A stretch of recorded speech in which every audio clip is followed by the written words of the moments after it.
Hello, everybody. Welcome to another episode of the Shabbat Show. So glad to be with you again. Happy Thursday evening. Happy almost Shabbat. We're almost there. This feeling that I get every time that I'm here. I used to get this feeling only on Friday afternoons back in the summer times, but now I get to feel it on Thursday nights. Hope everyone's having an incredible week. As we get into the middle of January, you can almost feel the warmth of the Friday night candles coming your way. Excited to be with you again. We got an incredible show for you tonight. You know, one of the greatest challenges in life is the idea of integration. It's hard to integrate two things that are not necessarily alike, right? Marriage is hard because you're integrating two different people. Family dynamics are hard because what you're really doing is trying to integrate people. When you have two conflicting ideas, this person, that person, this pro, right? When you're trying to figure out what to do, it's almost easier to say this person's here or this idea is here or this person's like this. But whenever you're getting into the world of integration, marrying two things, two ideas, two people, two concepts, trying to fuse opposites, that's hard work. One of the greatest challenges we have as Jews is integration. And what that means is that God created two separate worlds, if you will. It's really one, but it looks like two. There's the spiritual world, the world that is at the core of everything. And that spiritual world is the world that we have to tap into and live with and understand and grapple with. But we live in a physical world. Physical is really the manifestation or the congealment of spiritual, but we don't see it that way. We see it sometimes as separate. There's prayer, and then there's work, right? There's God, and there's me. The things we do that are spiritual seem separate from the physical world. And one of the great opportunities and missions of the Jewish people is to show the world that actually there's a fusion between physical and spiritual. The success in one is when you fuse them together. We have a great show for you tonight because tonight's show is really hearing not from rabbis and not from Jewish spiritual thought leaders.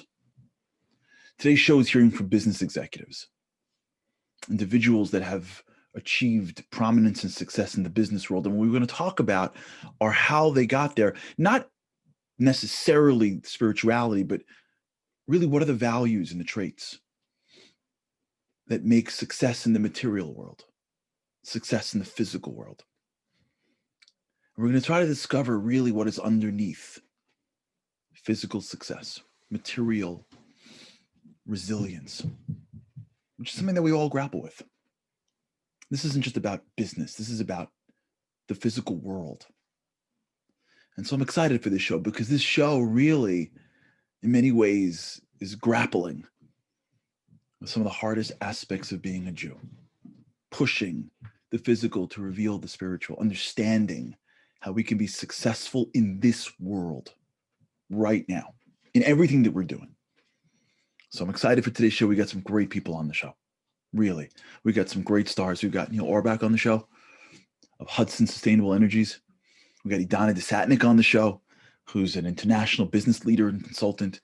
We got Henry Chesky Kafta on the show, he is, I would call him like the pure entrepreneur venture capitalist. You'll hear some of the business he's involved in. It's unbelievable. We got an incredible show around business wisdom and success. Of course, the show is sponsored once again as a program of the Carl Enoch Goldman Center for Jewish Values. And we thank Jay Goldman for his dedication. And of course, for those that we'd love to say Shabbat Shalom to you.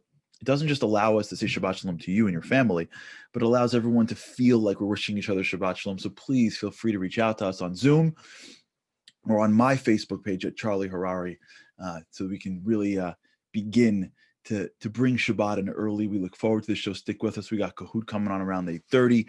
Do me a favor for the Kahoot lovers out there. Wherever you are, start now. Kahoot.it. Go to your phone. You got a whole show. You got 30 minutes till Kahoot rolls in. And you never know. You never know who's going to win. You know, my kids asked me the other day, we know that Yossi Friedman, the executive director of Project Inspire's mom, won. I hope she's still on right now. My kids are still rooting for her. It was great. You know what I'm saying? We know that we've got some of the great leaders that are coming back on. All the Patriots rock. Last week we had a double win from the siblings. We got some great players, and we want you to be part of it. So start downloading Kahoot now. So when I call Kahoot around 8:30, you're ready to roll. All right, we got a great show. We can't wait to be on. Stick with us all the way to the end. We're going to meet everybody. It's going to be awesome. We're going to learn stuff. Then we're going to go right into Thursday night. Tomorrow's going to be Shabbos, and all's going to be good with the world. All right, let's begin with a great video about conference calls, right? You know, we've been living in this world of conference call videos. It's amazing that conference calls have their own set of challenges, but when you see it from the eyes of what would happen if it'd be live, it begins to bring out some of the things. So for those of us who've been living on conference calls and Zoom calls, I think you'd enjoy this video. Check this out.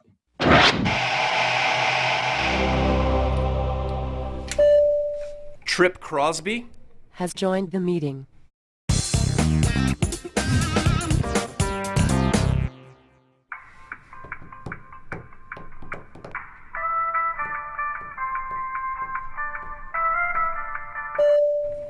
Beth has joined the meeting. Hello? Tyler? No, this is Beth from ICS. Oh, hey, Beth. How are you doing? Oh, good. Yeah. Just making it, you know. Tyler? Has joined the meeting. All right, well, this is Trip. Who's here? Tyler's here. Beth's here. Okay, the purpose of today's meeting is to discuss the... Yeah, I'll be able to do it in like 30 minutes. John? Has joined the meeting. Hi, John. Hi. I was just trying to go over the purpose of today's meeting, which is to discuss the Tyler? Has joined the meeting. Sorry, guys, I got cut off. Is Paul here? Send him an invite. Put in your access code.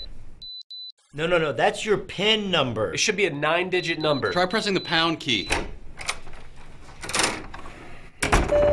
Paul has joined the meeting. Any questions before we move on? Yes, this is Beth. What's our best plan of attack for the second quarter? Question What actually... we should do... Oh, go ahead. Oh, I think what we should do it actually depends on how you look at it, because the really Go ahead. Go ahead.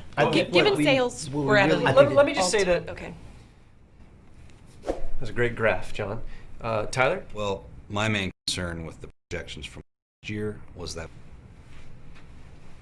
they're just insufficient. I mean, they're not even taking into account... Did we lose Tyler again? Hello?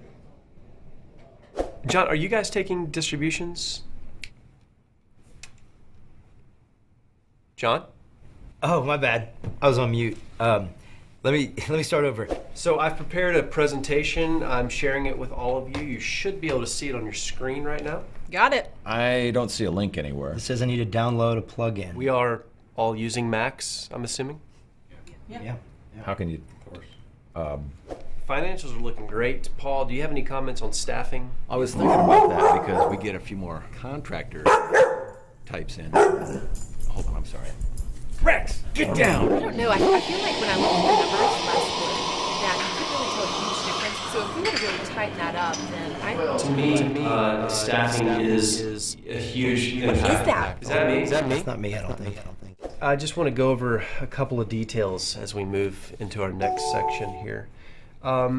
We got 3 new departments coming on board. Break it up a little bit, guys. By the end of Q3. Driving to So a dead I need spot. everyone to give me detailed evaluations each Sorry, month guys. so that we know. That's it, guys. Beth, you'll send out a recap email that could have basically taken the place of this whole meeting, correct? Yep, always do. Yeah, thanks for doing that, Beth. Dave, you been here the whole time? Yeah. Huh. Well, thanks everyone once again. Oh, one more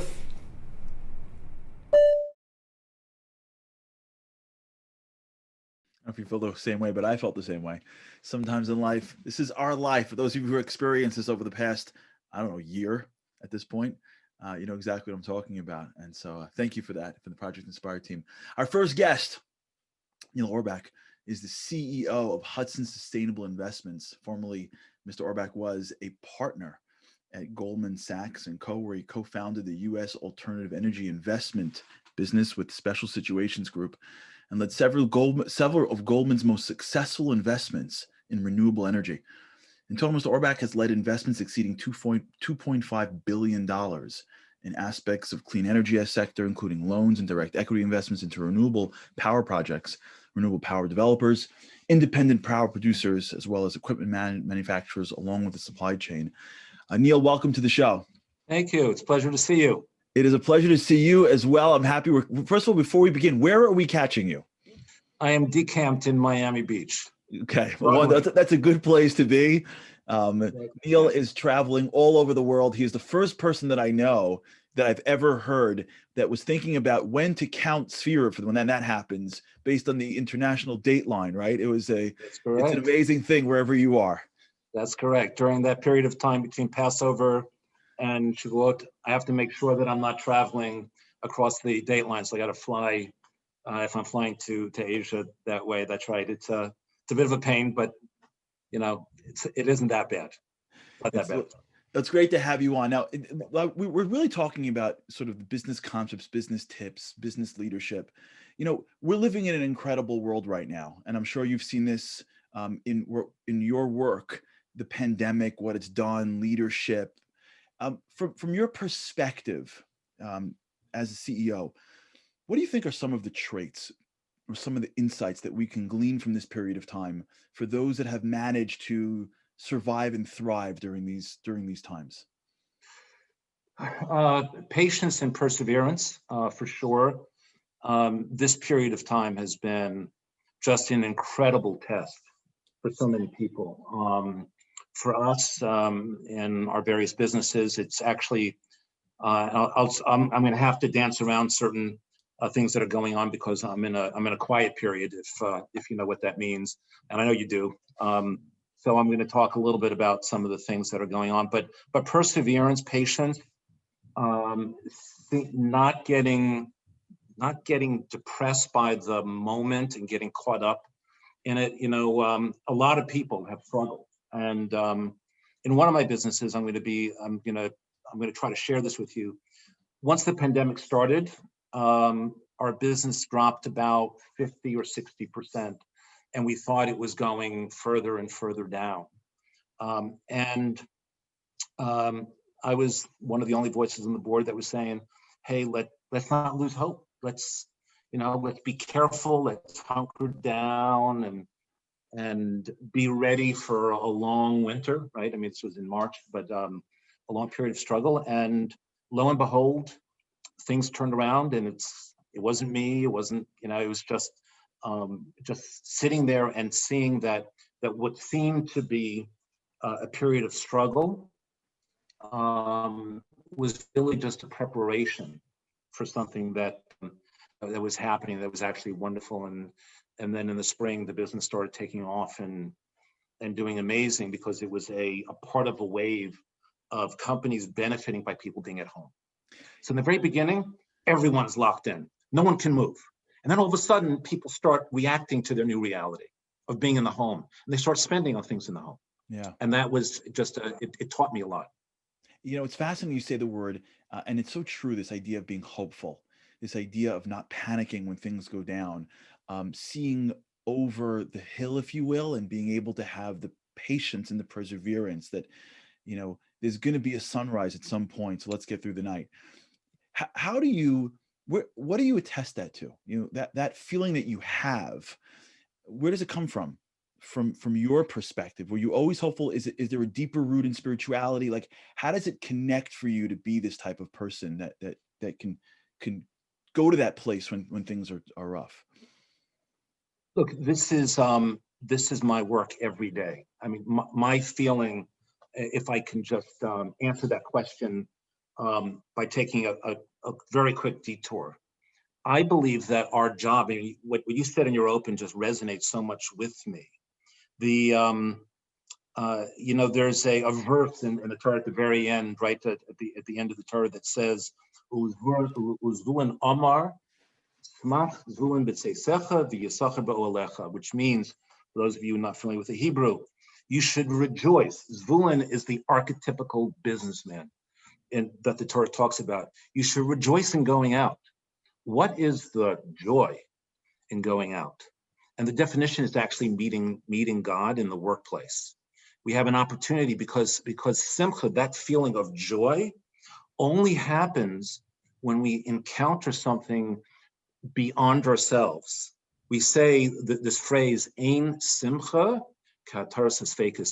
Simcha itself, the joy, is really a reflection of being able to erase doubts, and that only happens when you have an encounter with the divine, and that is really hard. And I want to share with you two quotes that are amazing. They blow me away. They come from the infamous leader Winston Churchill about success, and it really encapsulates so much about what you said at the beginning and how I feel about going through the ups and downs. And I'm just, if you don't mind, I'm going to quote them. Please. They're amazing. His first quote: "Success is the ability to go from one failure to another with no loss of enthusiasm." Oh, I love that. I Now, love that. Substitute enthusiasm with simcha, and then you have the Jewish version of what he just said. Right. Quote number two. Wait, before you get to quote number two, I want to digest quote number one. Right? Like you just gave us a gem. Really, what you're getting at is this idea that when you believe that God's in the workplace, meaning you're not out there alone, you're doing God's work, you're not going to lose that meaningful joy, if you will, the deep joy. Correct. When you hit a failure, because it's not your failure. It's not you're doing something that's meaningful spiritually, even though it's really physical work.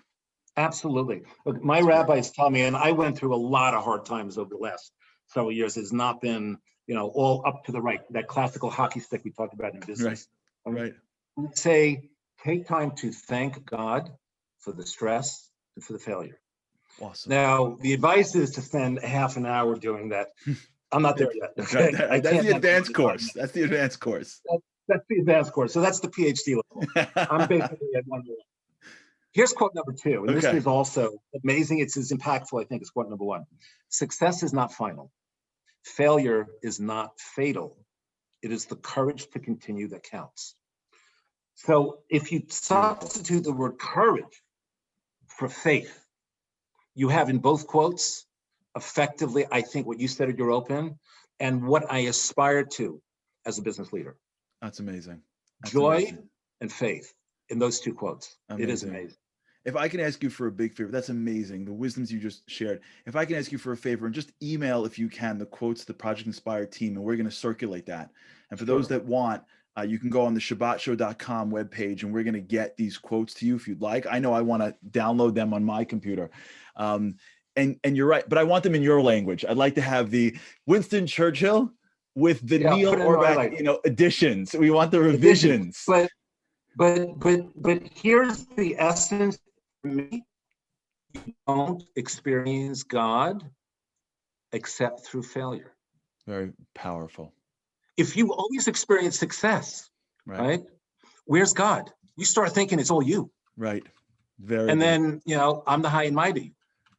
So failure is the transmission of God's revelation in this world to us. That's how we get there. Amazing. Yeah. Neil, thank you so much. It's not easy. So it's not easy, but you're opening up a door that I'd like for all of us to explore, which is this idea that it is the failure that enables us to interact with the divine, because it humbles us, it gives us the chance to reach into our values, and it builds us as stronger people. Neil, thank you for what you do. Thank you for who you are. You mean so much to all of us and to the Project Inspire team in specific, to me personally. And we thank you for all that you bring to this world and shining your light in this world. And thanks for joining us tonight. Pleasure. Thank you. Thank you. That was Neil Orbach. What an incredible concept. And it's something, for those who are interested, we're going to get those quotes up. And, he's 100% right in that we think that failure is the detour to our eventual success. It's actually not. It's the pathway. And it's in those moments that we can actually begin to experience the divine in a much deeper way. Excellent. Wonderful. Thank you, Neil, for that. This week coming up is MindFlex. For those that aren't familiar, MindFlex is this incredible program that Project Inspire runs each and every week that pushes your mind, that really it gives you food for thought, brings you to incredible speakers. This week we got two speakers. Tuesday, 8:30 deep dive. That's when you have and the deep dive on Tuesday is the in-depth, intriguing class that you get to interact with other participants. You can network and you can learn together. This week's hosted by Rabbi Yoni Zagatinsky, and the featured speakers are by Svi Sittner. The topic of living life all in. And then on Wednesday on projectinspire.com, we've got Great Women Who Transform Jewish History. It's a great class given by Mindy Ginsburg, who is the Queen's Project Inspire leader. So check out MindFlex. 2 great programs coming up this week. It'll help grow, learn, will just be better. We get this great video that we found from the founder of Home Depot, just about his perspective on giving and growing a company. Check this out.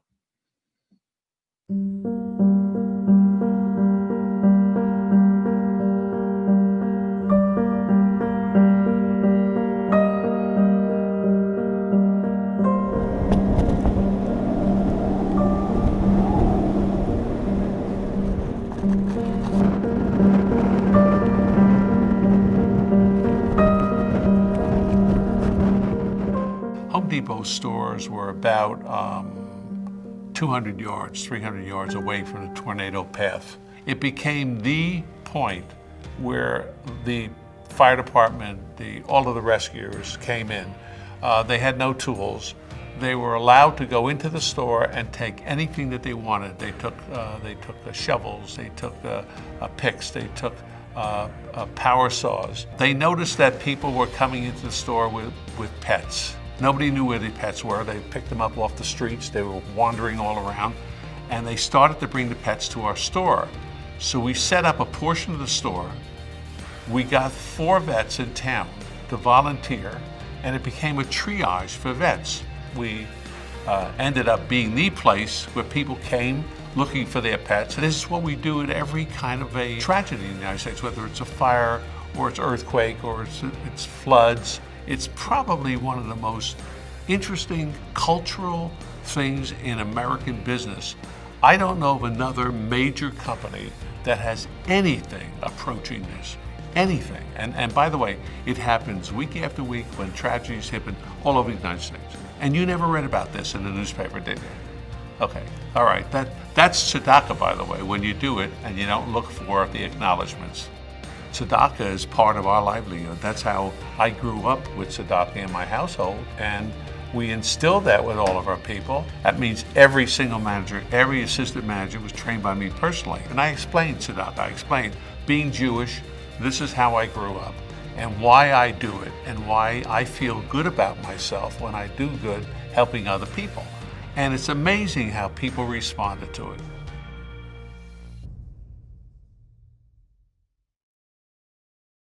How amazing is that?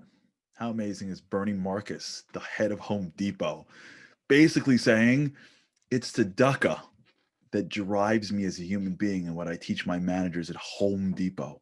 It's so incredible. This is what we're talking about. The idea of getting through challenges by finding God, the idea of getting through challenges by tapping into these basic core Jewish ideas. It's the beginning of infusing the spiritual and the physical. Remember, Kahoot's coming up soon. Just letting you know, 7 minutes away from Kahoot, or maybe even less, let's see.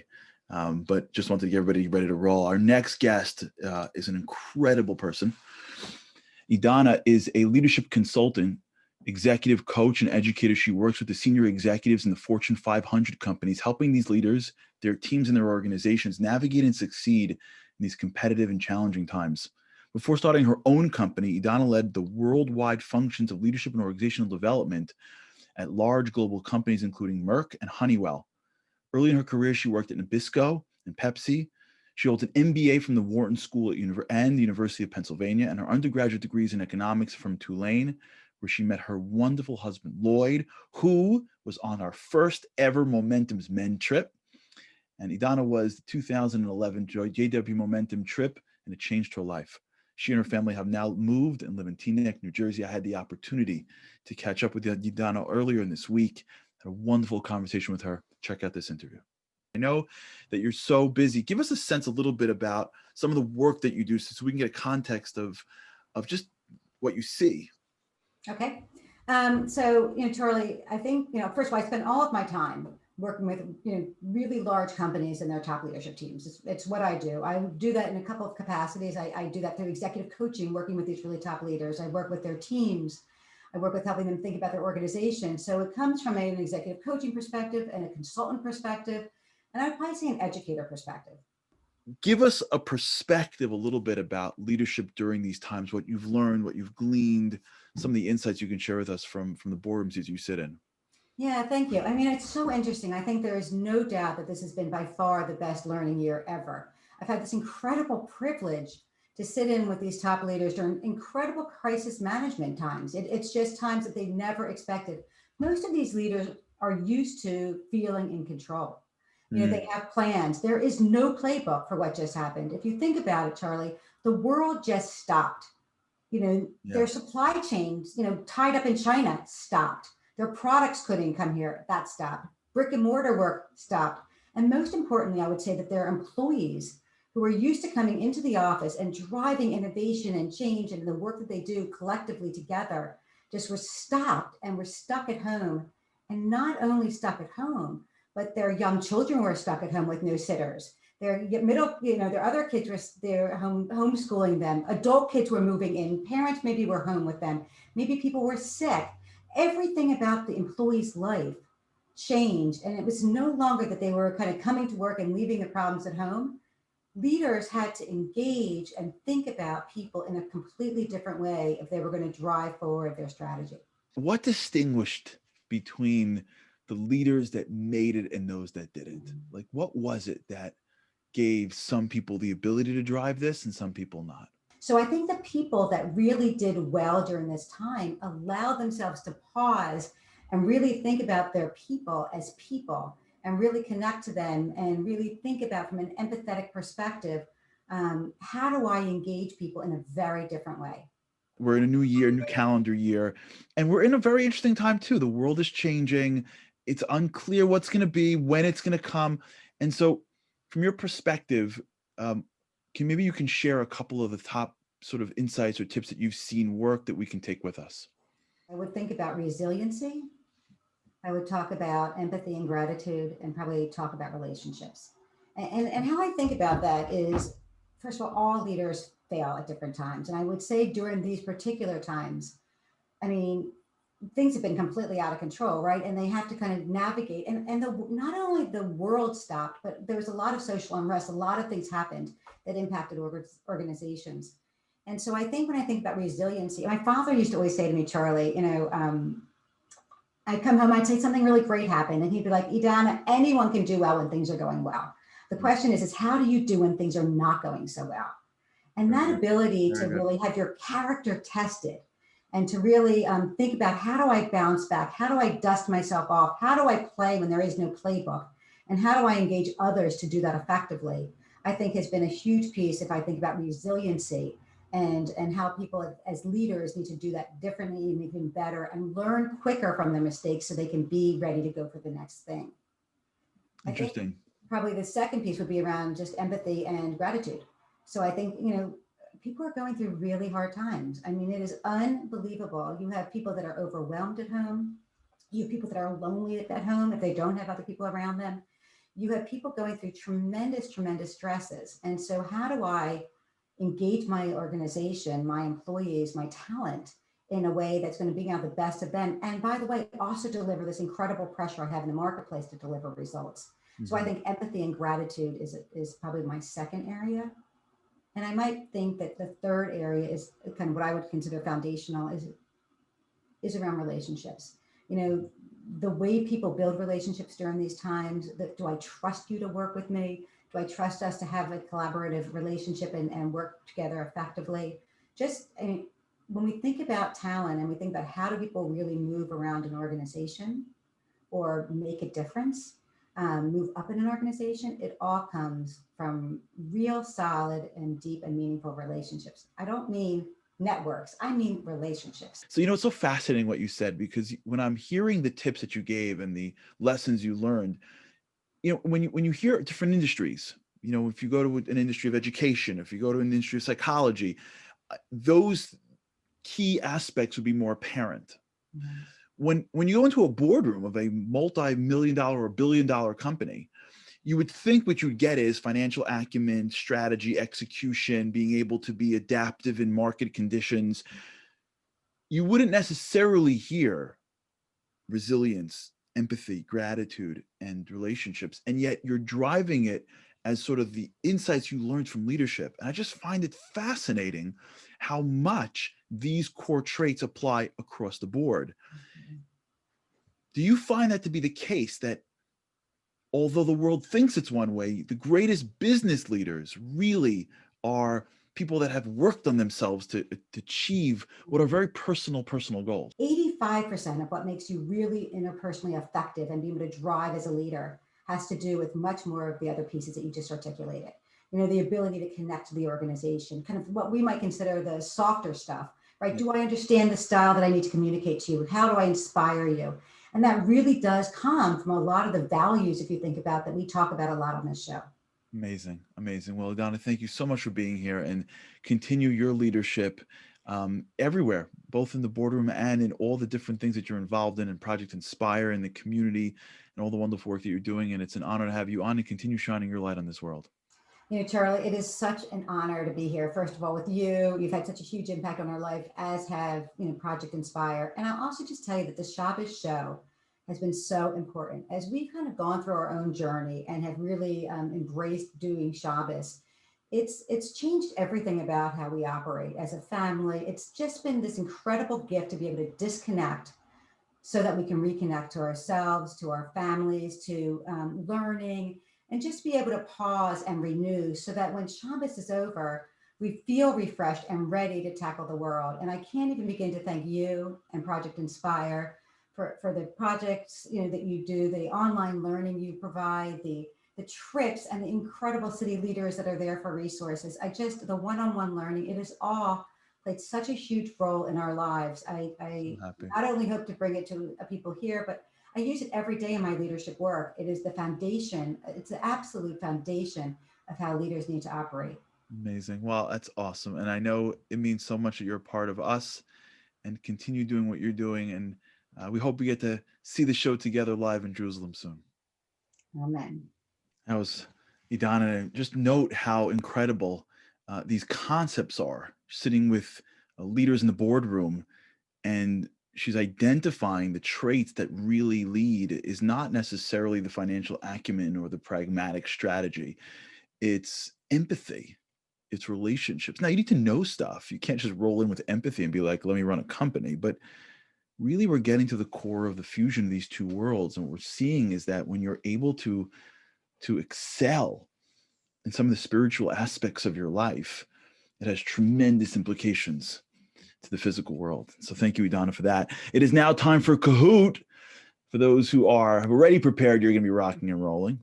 Go to 6935754 for Kahoot. We'll give everybody a couple minutes to get on. While we do that, I want to wish a couple of Shabbat Shaloms. First to Jim from Australia. God bless you for being on. How do you like that as the opening, the leadoff hitter, Shabbat Shalom from Australia? God bless you, and thanks for being part of us. To Rochelle and Michael Kersner from Toronto, Shabbat Shalom. To Tuvia Lind, Shabbat Shalom. To Jerry and Goldie Tauber, Shabbat Shalom. That is the Jamie Geller crew. Great to have you on. Shabbat Shalom to Yal Zellinger. Shabbat Shalom to the Novak family from Toronto. To the new houses in Los Altos Hills. Yal Zellinger and Eliyahu from Baltimore. We can wait a couple more minutes as we get people coming in. I see we got some new rock teams. Chiefs Rocks just jumped in. Jamie's on. Thanks, Charlie. I'm going for that group. Appreciate that. We got a lot of football references here. Let's see who's joining. Let's get a couple of. Rachel S is on. Rachel S was a big winner last week. Let's see if she can take it again. Toronto Harari fan was on.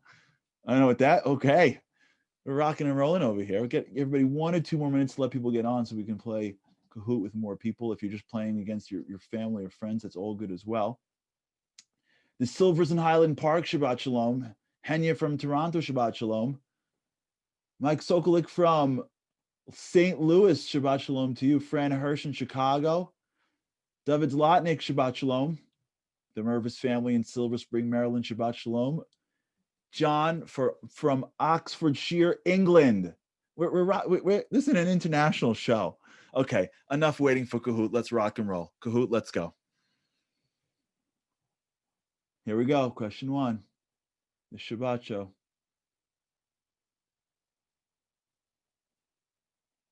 Here we go. According to Jewish law, is it permitted to cut ahead of others waiting online? Can you cut in front of others waiting online? 1, yes. You can't make a prohibition of something of no value. 2, no, you still know the person's time. Might be obligated to pay. 3, depends only if no one is looking and won't get caught. And 4, depends what the other person's education is. Okay, this is a Jewish law question. My sense is you could probably do a little cross-elimination and increase your odds. The answer is no, you cannot cut in line. I think everyone got that. Wow, look at that. Okay, we got to now use that. Let's see how we did. Win and no matter. There are 2 winners. Look at this. I bet you they're related. There's a win and no matter and a winner no matter. Now you got Rachel S up there, BF Grandkids and Z. Okay, let's rock and roll. Next question. How do you say profit in Hebrew? Esek, revach, hefsed, or shaman? Shaman. Love these guys. Okay. Joan Allen Kodesh. Shabbat shalom to Joan Kodesh. Shabbat shalom to David Zlotnick. Tanya Friedman, Shabbat shalom. Shabbat shalom to Leah Perlin of New York City. To Melanie Siegel, Shabbat shalom. 2 seconds left. The Bernheims in Birmingham, Shabbat shalom from Birmingham, Alabama. The answer is Revach. Okay. A lot of people got that one too. Let's see how we did on the leaderboard. BF Grandkids are climbing over the winners. Win and no matter. 2 and 3. Chiefs Rock, and RM. Okay, here we go. Number 3. I'm going to go to Facebook in a second. Israel is the only country in the world that consumes more hummus than milk. Okay, has more trees today than it did 50 years ago. Has more cats than people. Has more homes that use solar energy than natural gas. I don't know if could they all be right? I don't know. Michael Weingard, my good friend from Germany, Shabbat shalom to you. Ken Winkler, my brother, Rana Adler, Shabbat shalom to you. Shabbat shalom to Leah and Richard Bissett from Toronto. 1 second left in this question. The answer is more trees than it did 50 years ago. I would have gone with that one, although all of them looked right to me. BF Grandkids are holding the lead. RM is climbing. Chiefs Rock is staying where they are, and they're climbing up. Diamonds and Win and Omat are still on. Now let's go to the final question, the last lap here, the last leg of this journey. And this week's Torah portion is Bo, about the Exodus in Egypt. Approximately how many Jews live in Egypt today? How many Jews live in Egypt today? Around 10, around 100, around 10,000, or 100,000? How many Jews do you think live in Egypt today? Shabbat shalom to Carol Drucker from the Upper West Side of New York City. Shabbat shalom to Moshe and Francis from Toronto. Shabbat shalom to Teresa and Brian Wolf in Oak Park, Michigan. Let's see the answer, and the winners of today's Kahoot is less than 10. Wow. Okay. Some people got thrown off this one. Let's see how we do.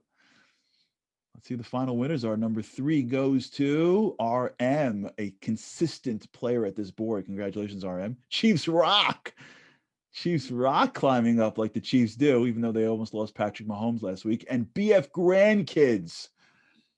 BF Grandkids, Sarah Zahn jumps in and diamonds. BF Grandkids, identify yourself so we know what's going on over here. We know who you are. BF Grandkids. Hey, come on, let me know who you are. I want to be able, those are, I don't believe this. Yossi Freeman's children are on this show. Yossi Freeman's mom won 2 weeks ago, and now his kids. Understand this, for those who are watching. If this is true, I have to get this confirmed, which I will throughout the show. That means that Yossi Freeman is in Israel right now. Those kids are playing Kahoot at 4 a.m. Okay, that's best parents ever. Those are 4 a.m. players in Kahoot. But you were talking about dedication to this show. Congratulations. Whatever it is that you got to give them a big present. So BF grandkids, make sure that you get a great present. We've got a great music video lined up from Arya Kunstler. Oh, I think they're on right now. Those who are watching. That's great. Yossi Freeman's grandkids, Yossi Freeman's kids, 4 a.m. in Israel. A couple of weeks ago, remember we had the Shabbat show for Project Inspire. Remember we had the Shabbat project. We had Arya Kunstler on, incredible musician and wine connoisseur. He did a great event. He's got an incredible video called Up Like a Lion, which is really a core Jewish trait, to be up like a lion, to have that courage, to have that resilience, to have that enthusiasm every day when you get up in the morning. Check out this incredible video.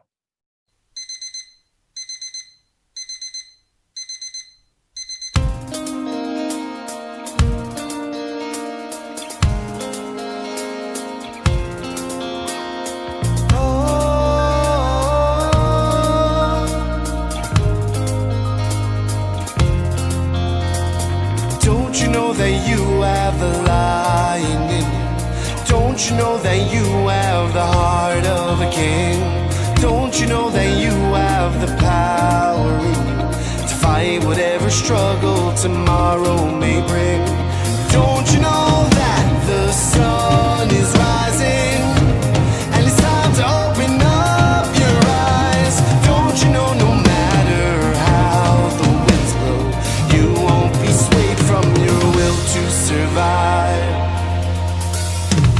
Up like a lion, rise up like a lion.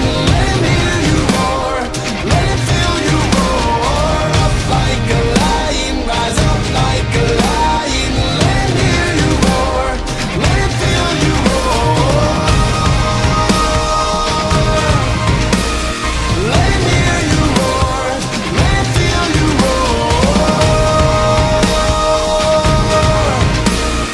Let him hear you roar, let him feel you roar.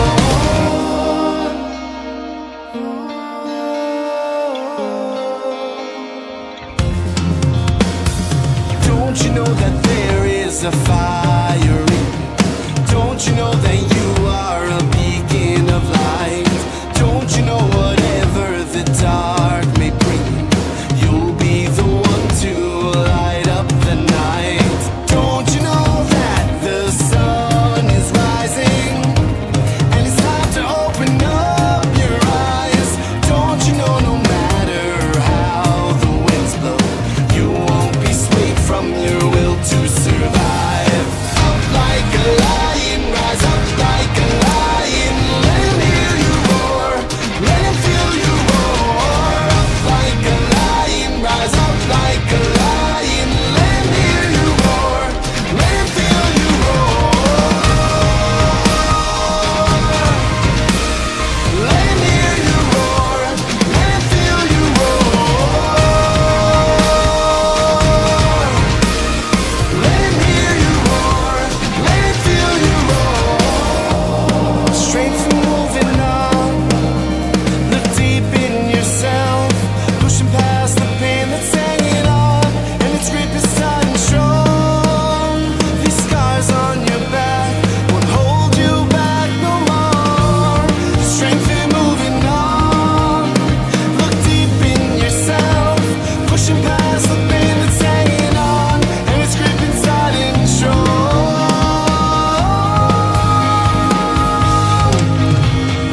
Up like a lion, rise up like a lion. Let him hear you roar, let him feel you roar. Up like a lion, rise up like a lion. Let him hear you roar, let him feel you roar. Up like a lion, rise up like a lion. Let him hear you roar, let him feel you roar. Up like a lion, rise up like a lion. Let him hear you roar, let him feel you roar. Don't you know that you have a lion in you? Thank you, Ari, for that wonderful video. Lion is a big word in Judaism. Remember, we are called Yehudim, Judah. Judah was the tribe whose animal, if you will, whose symbol was the lion, the king of the jungle. Rise like a lion. It's a actual Jewish concept. that everything we do, we have to do it with a certain, if you will, a roar, but not like a physical roar, a spiritual roar. Thank you so much for that incredible video. Our next guest is an incredible individual who is a very close friend. His name is Mr. Chesky, or Henry Kaftal. He's a serial investor in various disciplines and segments. He's the chairman and co-founder at Dialyze Direct, chairman and founder at H3 Food Group, chairman and founder of ACG Equities, Inside Tracker, Health and Wellness and Fitness in Cambridge, Massachusetts, Care to Care, Hospice and Healthcare, Mishkan Yecheskel, a nonprofit organization, more than 20 organizations serving community and social needs. It is an honor to have Chesky on the show. Henry, thank you so much for joining us on the show. Hi, Charlie. Nice to see you. Thanks for having me. Nice to see you as well. So what island are you in? I'm on the island of Borough Park, Brooklyn. I'm loving your background. I'll tell you, as we had in that initial conference call video, I mean, we've been living in cyberspace for a long time. And I basically find myself looking at myself most of the day with some kind of background. So I put this up a while ago. I've got a big screen. I'm sitting here in Brooklyn, which is kind of drab to be locked into this place during this whole pandemic. So this makes me feel much less stress. I took a shot of something, I think took some Caicos. I could transport myself there. So I know this is may not sound appropriate. Love it. For a business conference call, but I actually use this on business calls, which I'm in all the time. People always stop and say, "What is that?" Well, that's where my head's at. It's in a relaxed place with a breeze, and I feel that it's a lot less stressful that way. So hope you don't mind that. No, we're loving it. I think everyone who's watching is going, "Wow!" I hope the camera stays on you and not me. So no, we appreciate that. So let's segue to that, which is, you're a person who's involved in multiple businesses. These are very different, interesting times. And we've been talking the whole show about this stuff, about leadership ideas from the business community and what this means as we fuse spiritual and physical. So this is a hack that you just used, which is brilliant, which is a way to stay in Brooklyn and still be sort of allowing yourself to de-stress. But take us a little bit deeper into the way you think, the way you see the world. And what are some of the tips that you can give us as we navigate this through, and things that you've learned along the way from your business career in terms of how to become better and more successful? Wow, that's a mouthful. Let me see. That's a big one. Well, as you know, we've been in touch in the past. I started out quite young. I was in the marketing business right when I got out of yeshiva, graduated high school. And started quite early, with a creative bent. And very early on, I looked at the world as what's my mission over here? What do I want out of life? I actually went to the dictionary. I took out the Webster dictionary. It said under business, it said, business is the practice of making one's living by engaging in commerce. And then I looked around and I saw so many people that were engaged in commerce, but not only making a living, they weren't really living. And people were asking me, like, what do you work for a living? What do you do for? I said, I don't work for a living. I'd like to live for a living. So very early on, I decided that my life's going to be about living. My work happens to be part of the things I'm doing in my life. In reality, I've found so many people that have made their business the center of their life, and the business becomes their life. I early on decided that, people say, when people want to make a point, they say, I mean business, as if that's the epitome of truthfulness and all that. I decided not long ago that I'd like to be in business. I'm a businessman. I'm ambitious. I grew up with a lot of, ambition and drive to do things, but to what end? I mean, what's the goal? Is the goal to make a lot of money, to amass a fortune? Or is my goal to actually accomplish things? And from an early age, I decided to do that. We mentioned before, working today through a pandemic without a playbook. I never had a playbook.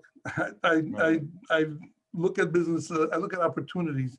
The idea is to look at something I can be passionate about, something that will give me joy, something that will use my God-given talents for something good, something I could take my talents and utilize them. I'm not a morbid person. but I do have a view of the end. You know, I look at like I check into the world over here and checking out over there. Now that's very far away, another 70 years, hopefully.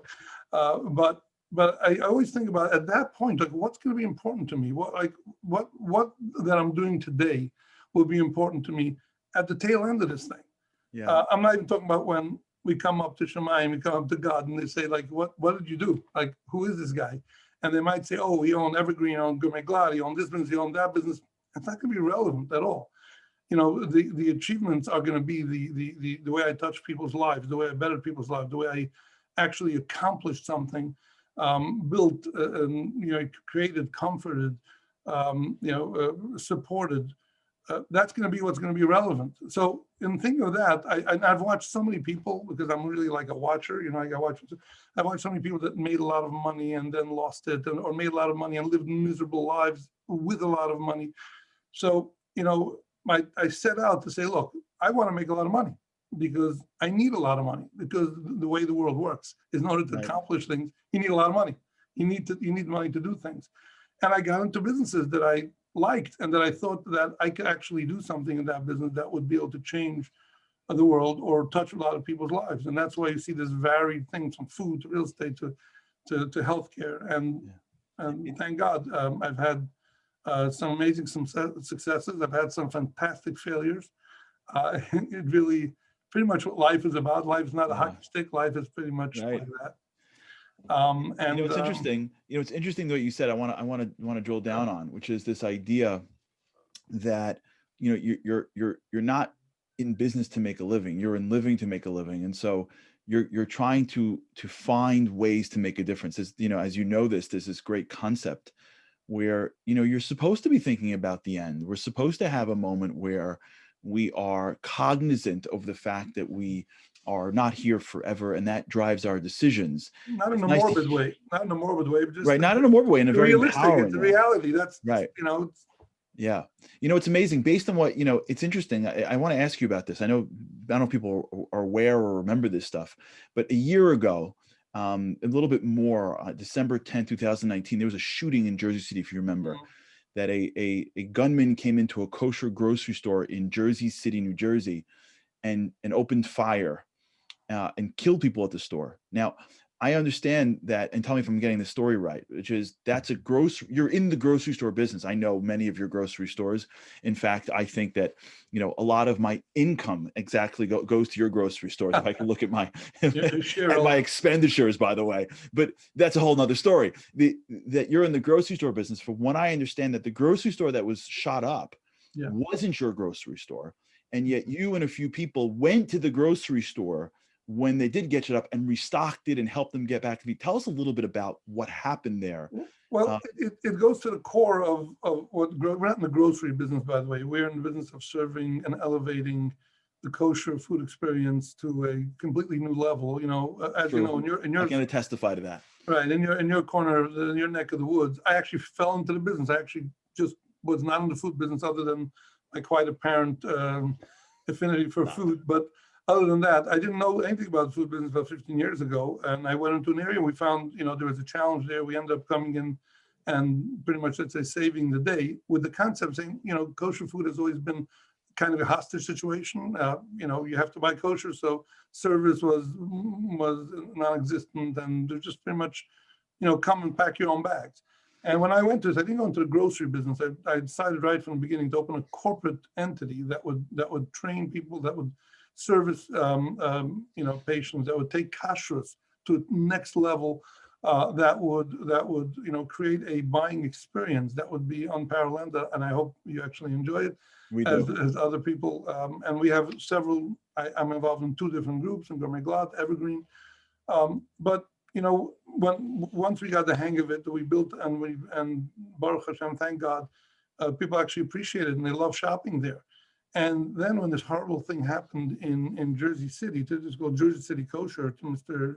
Ferenz, Moshe Ferenz, and his wife was killed, and it was just a horrible anti-Semitic and terrorist kind of act. It was terrible if anyone that watched it. And so literally, if you walked into the store afterwards, you picked up a avocado. There was a bullet hole through avocado. It was just horrible. And then I thought, like, what can we do here? I mean, our whole business is built on chesed. Our whole business, even in 5 towns and wherever we are, is built on chesed. During multiple events that happened, one of our competitors burned down, and we took over the store and we've helped them because we don't look at competition as anything that affects me. My business is not going to get affected by competition. My employees know that competition is in the mirror. You look in the mirror, that's who you're competing with. That's it. So be there, be gracious, be generous, help the community. And when we looked at these guys, at this family, Nebuch in Jersey City, we said, how can we help them?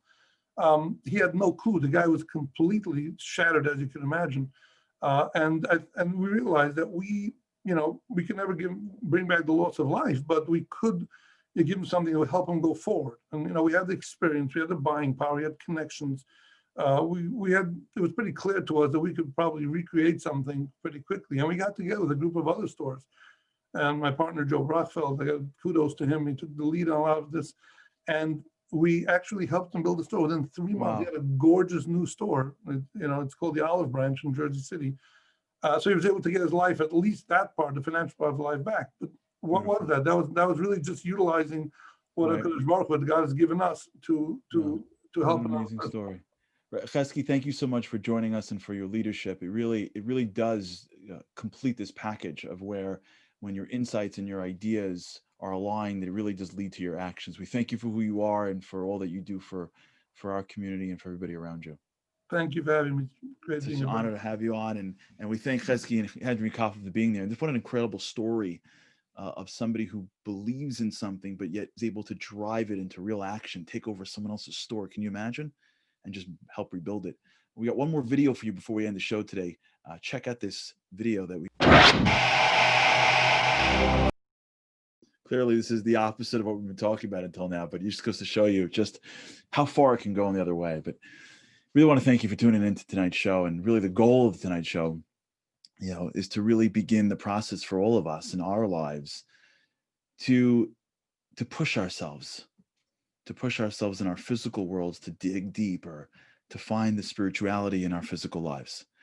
You see, it's easy for us to see the world as separate, as physical and spiritual. It's a lot harder for us to realize that it is in the physical activities, the failures, the challenges, the opportunities.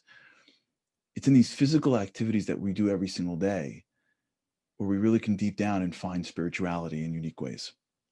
And when we see the world like that, we start to integrate our worlds together and see that everything has the opportunity to delve deeper and to be more spiritual. And that, by the way, is really one of the great aspects of Shabbat.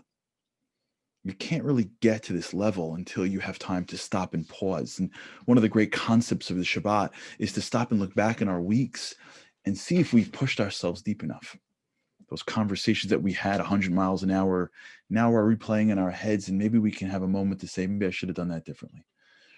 If you can contrast between the interview with Henry Koffer helping a the Saturday Night Live, which is like the 1990s with all the stars, of just the total opposite of self-interest, you see that really our jobs in life is to realize that competition's in the mirror, as Henry said.